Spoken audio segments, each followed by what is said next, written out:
বৈষম্য বিরোধী ছাত্র আন্দোলনের সূত্র ধরে স্বাধীন বাংলাদেশের সাবেক প্রধানমন্ত্রী শেখ হাসিনার দেশত্যাগের পর অন্তর্বর্তীকালীন সরকারের প্রধান হিসেবে ডক্টর মোহাম্মদ ইউনূসের ক্ষমতা গ্রহণের মাধ্যমে সূচনা হয় নতুন বাংলাদেশের।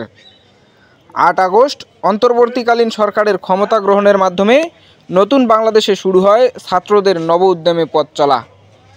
বিধ্বস্ত বাংলাদেশকে ঢেলে সাজাতে সারা দেশে কাজ শুরু করেছে বৈষম্য বিরোধী ছাত্র আন্দোলনের সক্রিয় কর্মীরা। সুন্দর বাংলাদেশ গড়তে সারা দেশের ন্যায় লালমনিরহাটের হাতীবান্ধা উপজেলার বড়খাতা এলাকায় পরিষ্কার পরিচ্ছন্নতা ও বৃক্ষরোপণ অভিযান পরিচালনা করেছে বৈষম্য বিরোধী ছাত্র আন্দোলন বড়খাতা।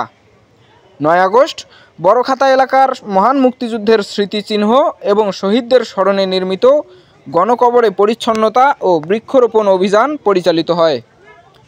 বৈষম্য বিরোধী ছাত্র আন্দোলনের সমন্বয়করা জানিয়েছেন, সবুজ শ্যামল বাংলাদেশকে আবার নতুন করে সাজাতে তাদের এই উদ্যোগ চলমান থাকবে।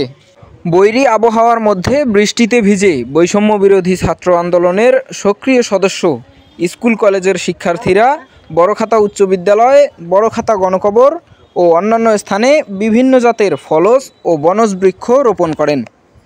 দেশকে পরিবর্তনের জন্য সামাজিক কর্মকাণ্ডে যুক্ত হয়ে নিজেদের গর্বিত মনে করেন বৈষম্য বিরোধী ছাত্র আন্দোলনের কর্মীরা। তারা মনে করেন ছাত্রদের হাত ধরেই দেশের ইতিবাচক পরিবর্তন সম্ভব।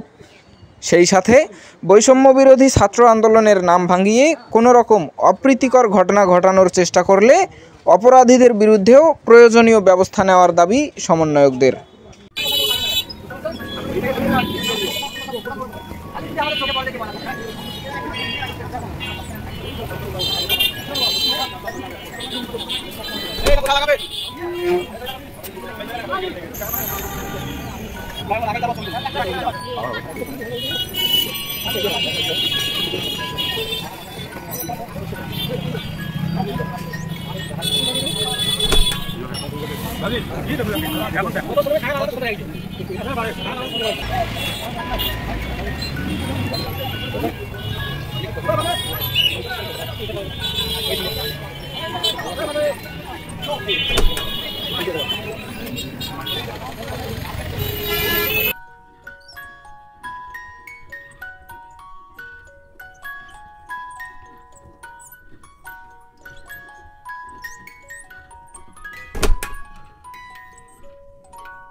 আপনি কি বিয়ে, বৌভাত, আকিকা, জন্মদিন সহ অন্যান্য সামাজিক অনুষ্ঠানে খাবার পরিবেশন নিয়ে ভাবছেন?